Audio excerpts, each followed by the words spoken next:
حوصلہ ہے. اگر وقتی طور پہ حوصلہ کر جاؤ گے, دلیری کر جاؤ گے, آنے والا وقت آسان ہو جائے. حوصلہ نہیں, صبر نہیں, سکون نہیں. دو چار باتیں, یہاں تک کہ لوگ ابا جی کی بات برداشت نہیں کرتے, ایسے جملے کہہ دیتے ہیں جو دوبارہ پلٹ کے نہیں آتے. ماں کو لفظ نہیں بولتے, باپ کی روح تک چھلنی کر دیتے ہیں وہ جملے. لیکن لوگ اس وقت حوصلہ کرنے, اور ہم پنجابی لوگوں نے تو گنجائش ہی بڑی دے دی ہے. کہتے ہیں بچہ ہے جی, ایک ہی ہے, ایک میں حوصلہ کرے کی ہے ماشاءاللہ. تو اگر جوان ہو گیا تو کہتے ہیں گرم خون ہے, مکہ کم. اگر بوڑھا ہو گیا تو کہتے ہیں بوڑھوں میں حوصلہ نہیں ہوتا, نہ بچے میں نہ تو کس میں حوصلہ ہوگا؟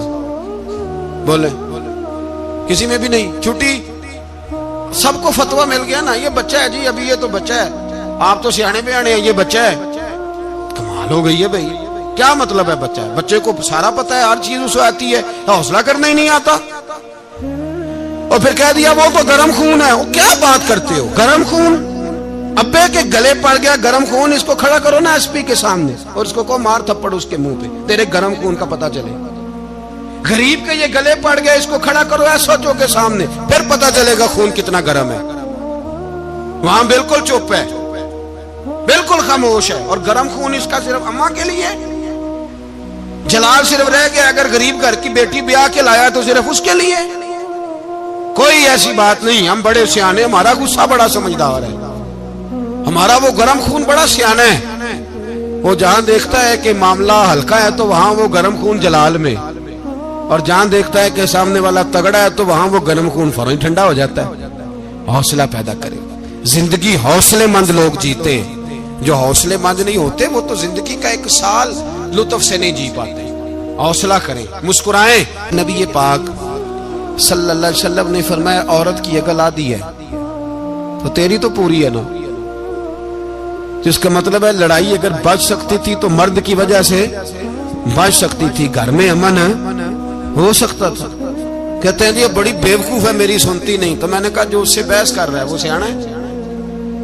بولیں, جو بحث کر رہا ہے وہ عقل مند ہے؟ بندہ تو چلو تھا وہ دانشور شیکسپیئر, باتیں بعض اوقات اس کی کچھ ایسی ہیں. اس سے کسی نے پوچھا تھا عورتوں سے کون جیت سکتا ہے بحث میں, تو اس نے کہا تھا وہ جو ان سے بحث نہ کرے, جو ان سے بحث.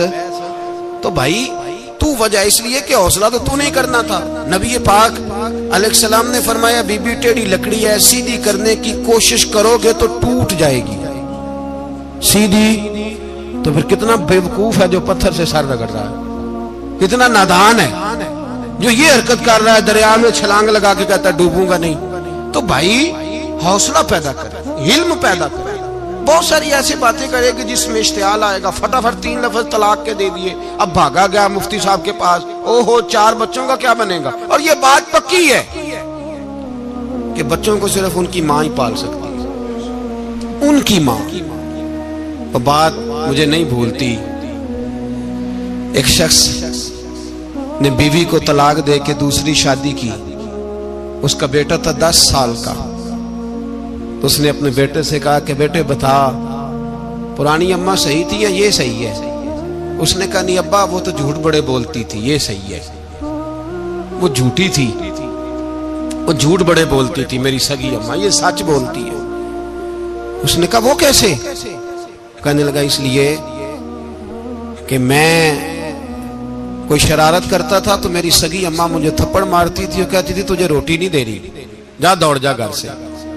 تو میں دوڑ جاتا تھا تو جھوٹ بولتی تھی نہیں دینی, پھر آدھے گھنٹے کے بعد مجھے ڈھونڈنے لگ جاتی تھی, ڈھونڈ کے لاتی تھی, پھر میری منت کرتی تھی, پھر مجھے کہتی تھی نہ مجھے ستایا کر, پھر میرا ماتھا چومتی تھی, پھر میری مرضی کا کھانا بنا کے دیتی تھی, پھر میرے منہ میں لقمے ڈالتی.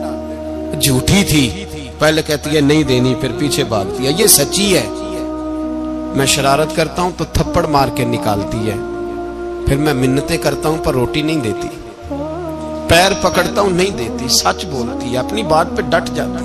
او بھائی بچے اس کی ماں ہی پال سکتی ہے. تو نے 3 جملے کہتے سوچا ہی نہیں, تیرا کا گیا تو یہ تو نئی بیوی ملے گی, اور اس کا بھی کیا گیا, اس کو بھی شاید شوہر مل جائے. ان پھولوں کی پرورش صرف ان کا مالی کر سکتا ہے, دوسرا کر سکتا تو تو نے حوصلہ ہی نہیں کیا.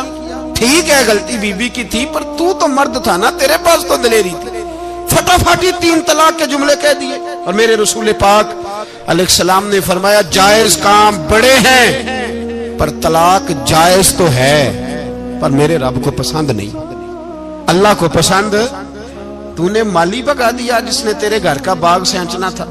تو بھائی یہ حوصلہ نہیں, درجنوں طلاقیں, 20 کیس, اور ابھی وہ شادی کے پورے کپڑے نہیں پہنے تو طلاق پہلے. اس کی وجہ یہ کہ حوصلہ نہیں, صبر نہیں, رضا نہیں, ہم احساس نہیں کرتے.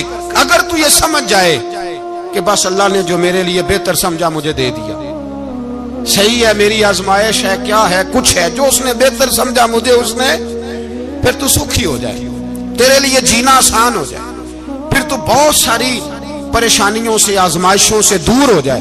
میرے نبی پاک صلی اللہ تعالی علیہ وسلم نے نا عثمان بن طلحہ کعبے کی چابی ان کے پاس ہوتی تھی. تو حضور نے ایک دن فرمایا عثمان, اچھا یہ نہیں تھا کہ عثمان خاص لوگوں کو چابی کعبہ کھول کے دکھاتے تھے, بلکہ ان کو قریش کی جانب سے یہ حکم تھا کہ جو بھی تجھے کہے تو نے کعبے کا دروازہ کھول دینا. نبی پاک علیہ السلام نے نا ہجرت سے 2-4 دن پہلے کہا کہ عثمان ذرا چابی دو, میں نے کعبہ اندر سے دیکھنا ہے. بڑے ٹھنڈے دل سے ذرا سننا, ادھر دیکھو میری طرف, ادھر دیکھیے گا ذرا میرے بھائی. میں نے ایک بندے سے کہا یار پانی کی بوتل دینا دکاندار سے, ایک ہے اس نے کہہ دیا نہیں میرے پاس. اس بات کا کوئی غصہ بولیے, اور اگر وہ کہے سارے زمانے کو ملے گی آپ کو نہیں دینی, پھر بولے میرا خیال ہے چپ کر کے ہنس کے آ جائیں گے, سوال ہی نہیں پیدا ہوتا. ہم کہیں گے مجھے نہیں نہ دینی, تو نے تو دکان اٹھا یہاں سے بند کاری سے, کیا مطلب ہے سب کو دینی ہے تجھے نہیں دینی, کیا معنی ہے اس کا, لے کے جاؤں گا, جھگڑا ہوگا, بحث کریں گے. عثمان بن طلحہ سے حضور نے فرمایا دروازہ کھولو, کعبہ دیکھنا ہے. عثمان کہنے لگا میں ساری دنیا کو دکھاؤں گا, آپ کو نہیں دکھاؤں گا. کتنی سخت بات ہے, پر قربان جائیں رسول اللہ کے حوصلے پہ صلی اللہ. عثمان کہتے ہیں میں نے یہ بات کی تو نبی پاک مسکرانے لگے, اور میں اچھا نہیں دینی. تو حضور نے نا مسکرا کے اور میری کمر پہ تھپکی دی, فرمایا اچھا یاد رکھنا یہ چابی میں تجھ سے لے لوں گا, اور جس کو میرا دل کرے گا میں اس کو دوں گا. عثمان کہتے ہیں روز رات کو نبی پاک کے یہ جملے میرے کانوں میں گونجتے تھے کہ حضور نے فرمایا. کہتے ہیں جس دن پتا چلا نا نبی پاک 10,000 کا لشکر لے کے آ رہے ہیں, تو ابو سفیان میٹنگیں کر رہے تھے, مکے کے سارے سردار تیاری کر رہے تھے, اور میرے کانوں میں ایک ہی لفظ تھا کہ حضور نے فرمایا میں چابی لے لوں گا, پھر جس کو میں چاہوں گا اسے دوں گا.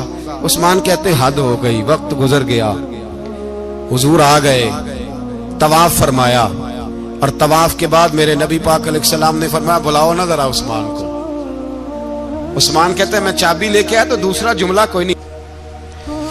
ساڑھے نا کوئی بندہ مشورہ دے وے دی نہ منیے, تے جے کام مونج ہو جائے نا جن جو نے مشورہ دیتا سی تے وہ نال ہی غوث پاک بن جاندا ہے. تینوں آکھیا سی نا فوراً ہی داتا علی اجمیری ہو جاندا ہے. وہ کہندا تینوں پتہ نہیں میں کڈا ولی اللہ, تینوں میں آکھیا سی نا نہ کر, اور بندہ پریشان ہوتا ہے کام الٹ ہو گیا, اور لاگوں آکھی جاندا ویکھو جی میں تے تانوں پہلو ہی آکھیا سی جی.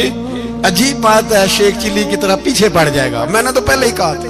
او بس کر یار, اب تو خواجہ معین الدین اجمیری ہو گیا, بس کرو. مشورہ ہی ہوتا ہے, کسی کا مل جاتا ہے اور کسی کا نہیں لیا جاتا. فوری طور پہ بندہ اٹھ کے نا تو ولایت کی 4تھی سیڑھی پہ چڑھ جائے گا, کہے گا میں تو اب دالے وقت ہوں, میں کتب دورہ ہوں, میں نے تجھے کہا نہیں تو اب بس کر یار. کئی دفعہ مشورے صحیح ہوتے ہیں, کئی دفعہ صحیح. بولیے نبی پاک صلی اللہ علیہ وسلم کی احد کے دن خواہش یہ تھی کہ اندر رہ کے لڑنا ہے. جوان صحابہ نے کہا باہر جا کے لڑائی کرنی ہے. حضور نے باہر جا کے جنگ کی, بظاہر مسلمانوں کو شکست ہوئی. حضور نے ایک دفعہ نہیں کہا کہ میں نے تمہیں کہا نہیں تھا اندر رہنا ہے, بس ہو گیا جو ہو گیا. اب اس میں فٹافٹ اگلے کو حوصلہ دو, کوئی حرج نہیں یار. نبی پاک سب بولیے صلی اللہ علیہ وسلم, میرے حبیب پاک علیہ السلام نے نا کہا عثمان کو بلاؤ. عثمان آئے تو عثمان کہتے میں نے چابی دی تو میں تیار تھا, میں تیار تھا کہ اب میری بات ہوگی اور رسوائی ہوگی. لیکن کہتے ہیں قربان جائیں مصطفیٰ نے تو یہ جملہ بھی نہیں کہا کہ میں نے تجھے کہا نہیں تھا, یہ بھی نہیں کہا. حضور نے چابی لی, کعبے کے بت صاف کیے, نماز پڑھی, واپس آئے. فرمایا عثمان میرا وعدہ تھا تیرے ساتھ کہ جس کو میں چاہوں گا چابی دوں گا, یہ لو چابی میں تجھے ہی دینا چاہتا ہوں, لے لو رکھ لو. عثمان کہتے ہیں وہ چابی نہیں میرے طرف آ رہی تھی, میری طرف ایمان آ رہا تھا. وہ چابی نہیں آ رہی, ایمان آ رہا تھا میری جانب. کہتے ہیں میرے ہاتھوں میں چابی آئی اور میری زبان پہ کلمہ توحید جاری ہو گئی. بھائی تدبر, حوصلہ, صبر, رضا. ہمیں تو ٹائم بھی نہیں گزارنا آتا. گھر کا ماحول, گھر کے اندر رہ کے لوگ دکھی ہیں, اس لیے کہ ہماری طبیعتوں میں حوصلہ نہیں, ایک منٹ کے لیے نہیں, ایک سیکنڈ کے لیے بھی ہم یہ برداشت نہیں کرتے کہ چلو تھوڑا انتظار کریں, وقت کو دیکھیں, موقع کو دیکھیں. میرے نبی پاک علیہ الصلوۃ والسلام پہ اتنی مصیبتیں آئیں کہ پہاڑ پہ آتی تو وہ ریزہ ریزہ ہو جاتے, لیکن کسی مقام پر بھی حضور علیہ الصلوۃ والسلام شکوہ کرتے نظر نہیں آتے. ہم غریبی کا رونا روتے ہیں, ہر چوتھا آدمی کہتا ہے بڑا غریب ہوں, لیکن میرے نبی پاک علیہ الصلوۃ والسلام نے چوتھے دن کھجور کھائی, سرکہ کھایا ہے اور موٹے بان کی چارپائی پہ آرام کیا ہے. حضرت عمر نے کہا حضور کتنی تکلیف ہے؟ فرمایا عمر کوئی تکلیف نہیں, تھوڑا سا تو وقت ہے, جنت میں جائیں گے, ساری نعمتیں اللہ نے ہمارے لیے تیار کی ہوئی ہے. راضی بالرضا, راضی بالرضا, کوئی کسی قسم کا مسئلہ نہیں. ہمیں آزمائشیں آتی ہیں, تکلیفیں آتی ہیں, بیماریاں آتی ہیں, لوگ چھوٹی چھوٹی بات پر پریشان ہو جاتے ہیں, ذرا ذرا سی بات پر شکوہ کرتے ہیں. میرے رسول پاک علیہ السلام نے فرمایا جب میرا رب کسی کو بیمار کرتا ہے تو 2 فرشتوں کو بھیجتا ہے, جاؤ میرے بندے کی تیمارداری کر کے آؤ. اللہ اکبر, خود رب بھیجتا ہے, جاؤ میرے بندے کی. تو مجھے بتائیے جب اللہ بھیجے تو پھر تندرست خوش نصیب ہوا کہ بیمار؟ جی تندرست پھر خوش نصیب کون ہوا؟ میرے نبی پاک صلی اللہ علیہ وسلم نے فرمایا رب 2 فرشتے بھیجتا ہے, فرماتا ہے پتہ کر کے آؤ میرے بندے کا اس کا کیا حال ہے. حالانکہ اللہ سارا ہی جانتا ہے. فرشتے آتے ہیں, واپس جاتے ہیں, رب کریم پوچھتے ہیں بتاؤ میرا بندہ کیا کہتا تھا. اللہ تجھے سارا ہی پتہ ہے, پر ہم سے پوچھتے تو بتا دیتے ہیں. وہ یہ کہتا تھا کہ میں اپنی رب کی رضا پہ بڑا ہی راضی ہوں. وہ تیری حمد کر رہا تھا, تیری تعریف کر رہا تھا, تیرا شکر کر رہا تھا, تیرے لیے کلمات حمد بیان کر رہا تھا. تو میرے نبی پاک علیہ السلام فرماتے ہیں, اللہ فرشتوں سے فرماتا ہے سنو پھر اگر میں اپنے بندے کو اس بیماری میں شفا دوں گا تو اس تندرستی سے زیادہ اچھی تندرستی دوں گا جو پہلے اسے عطا کی ہوئی تھی, پہلے سے اچھی صحت دوں گا. اور اگر اسے اس بیماری میں موت دوں گا تو پھر مرتے ہی اس کے لیے میں جنت کا فیصلہ فرما دوں گا. بھائی جب تو راضی بالرضا رہتا ہے, راضی بالرضا, بڑی سادی سی بات ہے بھائی. آپ گھر گئے روٹی مانگی تو اگر کسی نے کہا نا کہ اتنی تھکاوٹ ہے ٹائم پہ آیا کریں اس وقت, تو روٹی تو وہ بھی مل گئی پر اس میں لذت, وہ سکون نہیں, وہ سکون نہیں. میری اماں جی سالن پکا کے رکھ لیتی تھی تو روٹی جب بھی کوئی مانگتا تھا تو تازی بنا کے دیتی تھی, ان کی طبیعت تھی. تو میں اکثر ان سے کہتا کہ اماں جی پکا کے رکھ دیا کرو. تو کہتے تمہیں خوشی نہیں ہوتی جب تمہاری اماں تازی پکا کے دیتی ہے؟ خوشی ہوتی ہے, طبیعت میں خوشی ہوتی ہے. ان کا مزاج تھا, ذوق تھا, تو ہم سمجھتے تھے یار یہ بڑی سعادت کی بات. تو آپ گھر گئے رات کو تو گھر والوں سے کہا روٹی دوں, فوراً اٹھے, فوراً, اور انہوں نے کھانا تازہ بنایا اور ساتھ یہ بھی کہا باہر سے نہ کھایا کرے بندہ بیمار ہو جاتا ہے. کتنی ٹھنڈک پہنچتی ہے آدمی کے دل کو, سکون ملتا. تو بھائی بیماری تو آپ نے کاٹ لی, لیکن ساتھ کہو ہو بڑا بیمار ہوں, میں نے تو اتنے گناہ بھی نہیں کیے, ظلم بھی نہیں کیا, کچھ بھی. اب بیماری تب بھی کٹ گئی, پر بڑی آزمائش. مریض ڈاکٹر کے گلے پڑ رہا, اس کے لواحقین جھگڑے کر رہے, بیماری وہ بھی کٹ گئی. اور ایک بیمار وہ ہے جو چارپائی پلیٹا ہے اور کہتا ہے جس طرح میرا اللہ راضی اسی طرح میں بھی راضی. تو بیماری اس کی بھی کٹ گئی. حضرت یونس علی نبینا علیہ الصلوۃ والسلام نے ایک دن حضرت جبریل امین ملنے آئے تو جناب یونس علیہ السلام کہنے لگے اے جبریل, اللہ کے نیک بندوں میں جو اللہ کو اس وقت سب سے زیادہ پسند ہے نبیوں کے بعد, توجہ کرنا بات پر، جو سب سے زیادہ اللہ کو پسند ہے نبیوں کے بعد ولیوں میں، اور سب سے زیادہ اللہ جس کو اللہ کی بارگاہ میں عبادت گزار لکھا جاتا ہے، میری اس بندے سے ملاقات کراؤ۔ تو حضرت جبریل نے جناب یونس علیہ السلام کو ساتھ لیا تو ایک شخص کے پاس پہنچے جو آنکھوں سے اندھا تھا، دونوں ہاتھ اس کے سلامت نہیں تھے اور پورے جسم میں پیپ جاری تھی، ریشہ تھا۔ جب جا کے السلام علیکم کہا نا حضرت یونس نے، اس نے وعلیکم السلام کے بعد پہلا لفظ پتہ کیا کہا؟ اس نے کہا یا اللہ تیرا شکر ہے، یا اللہ تیرا، آپ بھی ادا کریں اللہ کا شکر، یا اللہ تیرا، اللہ تیرا شکر ہے۔ تو حضرت یونس علیہ السلام کہنے لگے تو شروع سے اس طرح کا ہے، نابینا بھی اور ہاتھوں سے معذور بھی اور سارا جسم شروع سے؟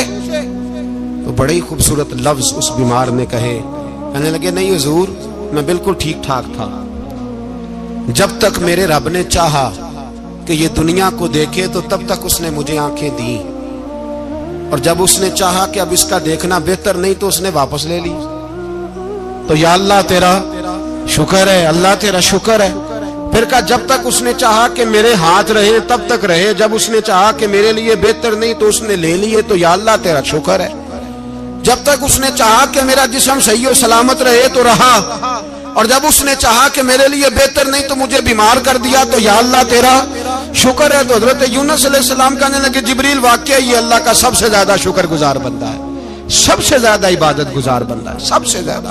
میرے نبی پاک علیہ السلام نے فرمایا میرا مومن ہر حال میں ہی نفع میں ہے، نعمت ملے تو شکر کر کے نفع، مصیبت آئے تو صبر کر کے نفع، اپنی زندگی میں تحمل، بردباری، علم پیدا کرے، حوصلہ پیدا کرے۔ ہر آنے جانے والے شخص کے مزاج کے مطابق اسے نہ ملے، اپنا مزاج صحیح رکھے، اپنی طبیعت کے مطابق اپنے ماحول کو برقرار رکھے۔